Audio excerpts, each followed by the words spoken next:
దీపావళి అంటే చిన్నారులకు ఉత్సాహమైన టపాసుల పండుగ. స్త్రీలకు పెద్దలకు లక్ష్మీ పూజ. ఇదే దీపావళి. ఇలా ఆబాలగోపాలం ఆనందంగా జరుపుకునే దీపాల పండుగ దీపావళి వచ్చేస్తోంది. ఈ దీపావళి ఈసారి కొంత సందిగ్ధతను ఏర్పరిచింది. అది దీపావళి పండుగ ఎప్పుడు జరుపుకోవాలని. అంటే ఈసారి దీపావళి ఎప్పుడు? అక్టోబర్ 20వ తేదీ సోమవారం జరుపుకోవాలా, అక్టోబర్ 21 మంగళవారం జరుపుకోవాలా అని కొంత గందరగోళం ఏర్పడిందనే చెప్పాలి.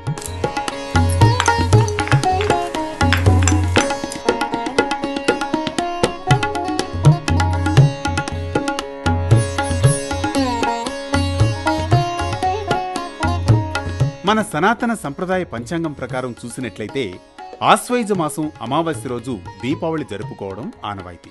ఇందులో సూర్యోదయానికి తిథి ఉన్న రోజే మనకు లెక్క. కానీ దీపావళి అమావాస్య, కార్తీక పౌర్ణమి రాత్రివేళ జరుపుకునే పండుగలు. ఈ పండుగ మాత్రం సూర్యాస్తమయానికి తిథి ఉండడం ప్రధానంగా భావించడం జరుగుతుంది. పంచాంగం ప్రకారం అక్టోబర్ 20 సోమవారం మధ్యాహ్నం 2:40 అమావాస్య తిథి ప్రారంభమై అక్టోబర్ 21 మంగళవారం సాయంత్రం 4:05 వరకు మాత్రమే ఉంటుంది. అక్టోబర్ 21 రాత్రి వరకు అమావాస్య ఉండదు. అంతేగాక మంగళవారం దీపావళి జరుపుకోవడాన్ని శాస్త్రం సమ్మతించదు. అంటే దీపాలు వెలిగించేది, లక్ష్మీ పూజ చేయవలసింది అమావాస్య ఘడియల్లో మాత్రమే.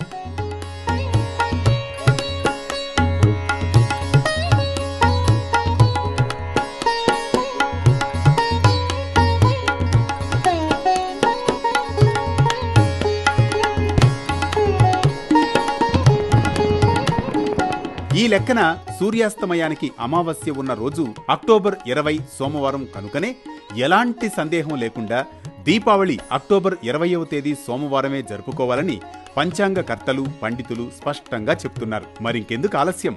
అక్టోబర్ 20వ తేదీ సోమవారమే దీపావళి. ఇక దీపావళికి ముందు రోజు నరక చతుర్దశిని అక్టోబర్ 19 ఆదివారం జరుపుకుంటారు. నరక చతుర్దశి రోజున తలంటు స్నానాలు, ఆనందంగా కాల్చే బాణాసంచ, సాయంత్రం వరుస క్రమంలో వెలిగించే దీపాలు, తదుపరి మరుసటి రోజున సోమవారం అమావాస్య ఘడియల్లో సంధ్యా సమయంలో లక్ష్మీ పూజ. ఇదే దీపావళి తేదీ నిర్ధారణ. ఈ దీపావళి ప్రతి ఇంటా ఆనంద దీపాలు వెలిగించాలని కోరుకుంటూ మరో భక్తిరాగం, ధర్మ దీపంతో మళ్లీ కలుసుకునేంత వరకు కొనసాగుతూనే ఉండండి వేటు న్యూస్తో.